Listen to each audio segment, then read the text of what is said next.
Bonjour à toi. Alors aujourd'hui, je venais faire une vidéo sur les émotions, à quoi servent nos émotions. Et ça, j'avoue que c'est un dada particulier parce que je suis rentrée dans une certaine profondeur, on va dire, des émotions, voilà, comme d'autres en chemin, passionnés par le sujet.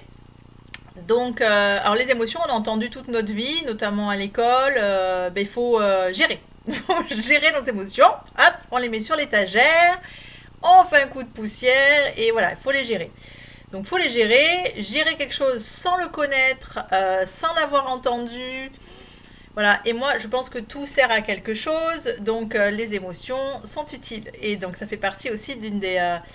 pour moi c'est une des clés du programme que j'offre, hein, d'aller honorer son âme, sa grandeur d'âme et son pouvoir créateur, puisque je m'appuie vraiment sur ça, étant dans le corps. Donc je vous rappelle, c'est les poupées matryoshka dont j'aime bien parler, l'analogie dont j'aime bien parler, c'est que le corps physique n'est que la conséquence d'autres petites poupées matryoshka qui sont à l'intérieur de ce gros corps. Donc le corps physique va être impacté par en premier le corps éthérique qui est bon, je vais faire très court, mais les défenses immunitaires, voilà, il y a 4 points phares dans ces défenses immunitaires, et notamment les centres énergétiques. Et le corps éthérique lui-même est impacté par qui? Attention, est impacté par le corps émotionnel, dit astral. Là, je vous parle des corps subtils, ceux qu'on ne voit pas et qui sont à l'intérieur de cette matryoshka et qui agissent énormément à notre santé et notre équilibre. Et ce corps émotionnel est lui-même en étroite corrélation avec ce que je me raconte à l'intérieur de ma petite tête, le corps mental, donc qui j'écoute et qu'est-ce que je raconte. Est-ce que je focalise sur mes peurs, ou est-ce que je focalise sur ce que je veux créer dans la matière, en toute bienveillance, qui va impacter les émotions. Si je me dis toute la journée, bon, ben comme d'habitude, j'ai pas de chance, c'est le beans, il va m'arriver les pires trucs. Au niveau émotionnel, je vous laisse dire qu'on est plutôt dans le doute et puis plutôt dans les peurs. Et à l'inverse, si je suis en confiance en me disant de toute façon, quoi qu'il m'arrive, voilà, je sais que je vais rebondir et que ça va me servir, ça va pas créer les mêmes émotions. Donc voilà, le corps mental vient impacter effectivement le corps émotionnel, et le corps mental lui-même est impacté par tout ce qui s'est passé dans cette vie-ci, mes expériences de cette vie-ci et des vies antérieures. Et tout ça, quand on a désenglué tout ce chemin et compris tout ça, eh bien on accède beaucoup plus à cette étroite connexion avec notre conscience supérieure. Voilà. Donc je reviens au sujet, le corps astral émotionnel. À quoi peuvent bien nous servir nos émotions? Alors, donc il y en a plein qu'on fait quand même des gros travaux là-dessus. Je vous invite à aller chercher et fouiller. Moi j'adore lire là-dessus. Je cite beaucoup Isabelle Filiosa que j'aime énormément parce que bon, elle a travaillé beaucoup sur l'enfant, et on porte tous en nous-mêmes un enfant, hein, qui est notre enfant intérieur. Et voilà, et l'enfant parle est facile parce qu'il est caricatural. C'est-à-dire que l'enfant, il n'est pas encore englué par des codes sociaux avec la peur du regard de l'autre. C'est un joyau brut. Et donc, il va faire exploser ses émotions. Donc, on a beaucoup, par exemple, la colère. La colère, à quoi sert la colère, quoi? Donc la colère, elle est au service de l'injustice, en fait. Quand on est en colère, c'est qu'on a la sensation d'avoir vécu quelque chose de pas juste. Il y a quelque chose de pas juste qui veut être dit.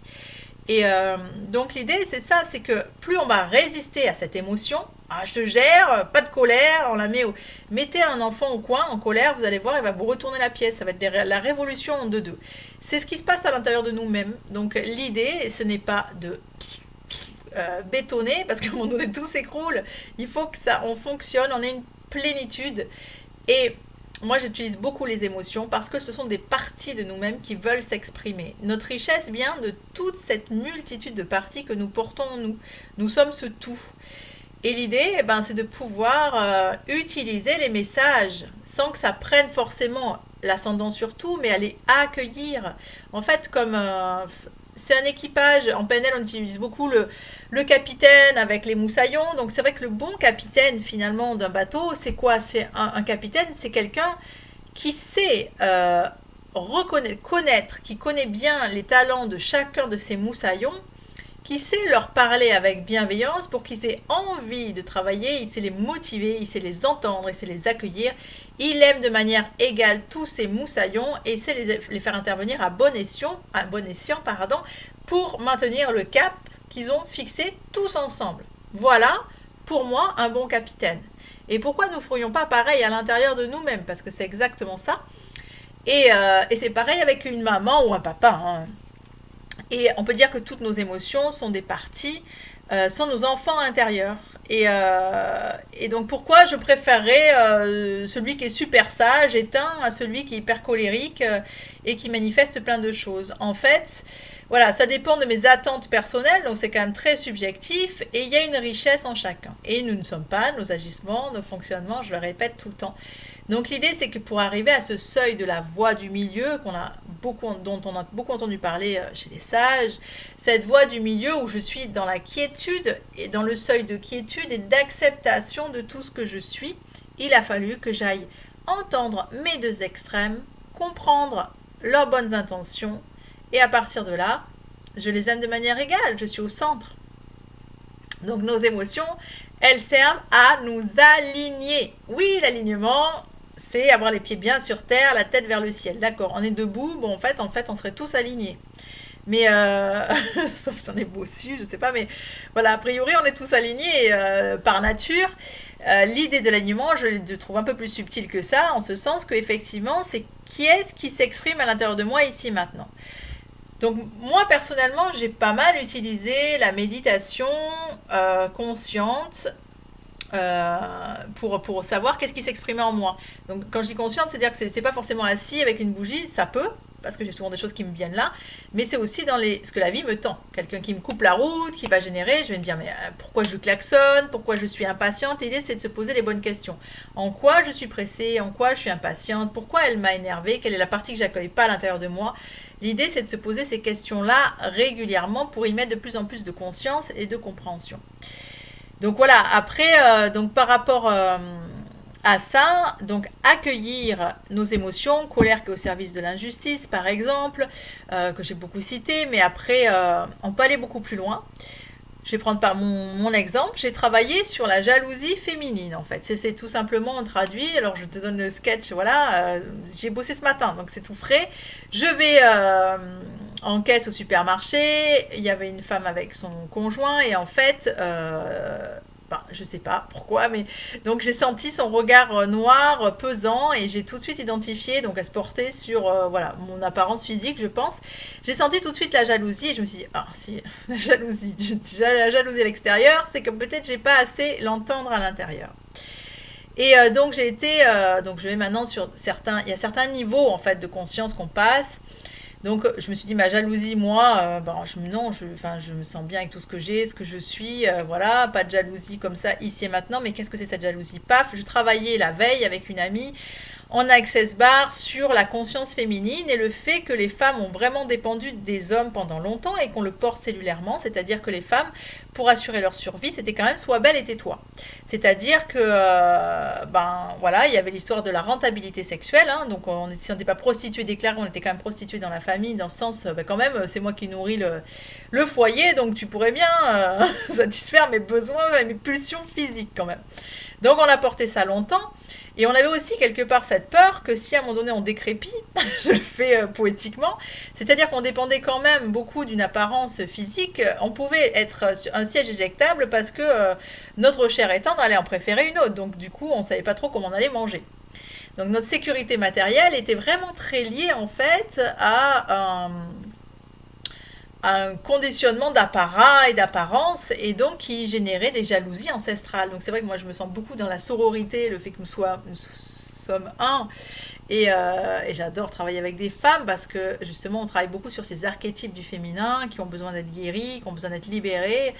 Et voilà, donc la jalousie m'a amené à ça, à comprendre qu'effectivement c'était quelque chose qui était beaucoup plus archaïque et ancestral et qu'en le faisant bouger en moi par rapport à ça, je le faisais bouger aussi au niveau planétaire. Donc voilà pour te dire à quoi servent les émotions. Dans un premier temps, ce qui se manifeste vient rééquilibrer quelque chose et vient conscientiser quelque chose. Donc si tu n'as pas envie, et ce que je comprends d'aller dans cette profondeur-là, moi c'est une passion, donc je vais m'interroger, j'ai envie de créer des cartes en plus sur le sujet. Donc voilà, je vais toujours aller chercher à quoi ça nous rattache vraiment. C'est aussi mon souffle d'aller dans cette profondeur-là. Pour des gens qui ont envie de juste utiliser le langage émotionnel, en fait, il vient répondre à nos besoins. Donc, à partir du moment où tu réponds toi-même à tes propres besoins. C'est ça l'alignement vraiment. C'est pouvoir satisfaire ses besoins vitaux, parce qu'ils sont tous vitaux, nos besoins en fait. Hein. Il n'y a pas de, il y a pas de superflu là-dedans. Hein. Dans le vital, c'est quand les émotions viennent traduire une colère, il y a quelque chose qui est perçu comme de l'injustice, par exemple. Qu'est-ce qu'il y a injuste là et quel est mon besoin? Donc je vais répondre à ce besoin de rétablir, peut-être de me positionner en disant, voilà, je l'ai vécu comme injuste, donc tu peux te caler sur la vidéo des facteurs du changement, prise de conscience c'est injuste, prise de décision, je me positionne et je dis clairement ce que je trouve injuste, en parlant en mon nom, hein. C'est pas toujours en communication bienveillante. L'idée c'est pas d'aller, l'autre n'est pas l'assassin de ta vie, hein, de nos vies en fait. Hein. C'est nous qui créons et qui vivrons quelque chose, et toujours une occasion d'aller comprendre. Donc voilà, donc dans l'émotion, c'est une occasion d'aller entendre tes besoins. Qu'est-ce qui a besoin? Quel est ton besoin du moment? Quand j'ai en injustice, ben, qu'est-ce que j'ai besoin de clarifier pour que ça devienne juste?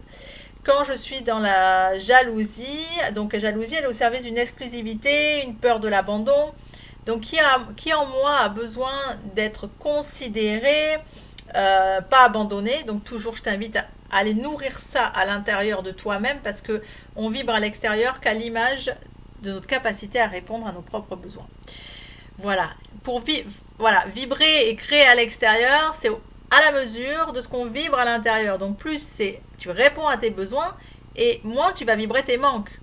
Si tu vas à la boîte aux lettres en disant je vois une super, j'ai besoin d'argent pour payer ma facture et j'espère que j'ai été payé de je sais pas quel truc, j'attends une somme d'argent, mais qu'en même temps tu as ta partie qui a peur du manque, et ben, du coup tu vas créer une espèce, t'es pas aligné en fait, donc tu vas arriver à ta boîte aux lettres, tu auras autant envie de recevoir une somme d'argent que tu as peur. Donc c'est pour ça que c'est important d'aller entendre toutes nos parties pour s'aligner et répondre à nos besoins.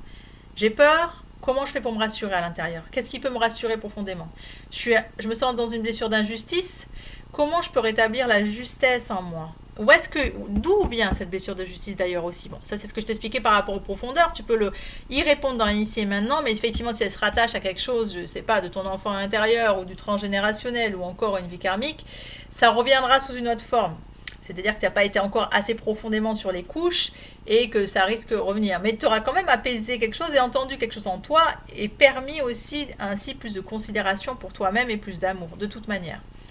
Voilà, c'est un peu complexe le thème des émotions parce qu'il y a pas mal de niveaux de profondeur, mais cela dit, tu peux travailler sur plusieurs couches. C'est vraiment ce que je veux te dire, c'est que tu peux juste aller entendre ce qui se manifeste en toi. Et avant d'aller entendre, première étape, reconnaître. Comment je peux aller entendre quelque chose que je ne reconnais pas? Donc c'est important tu peux prendre l'échelle émotionnelle, elle est sur mon site, elle était faite pour la méthode WOW de Esther et Jerry X, inspirée de Esther et Jerry X, de créateurs d'avant-garde.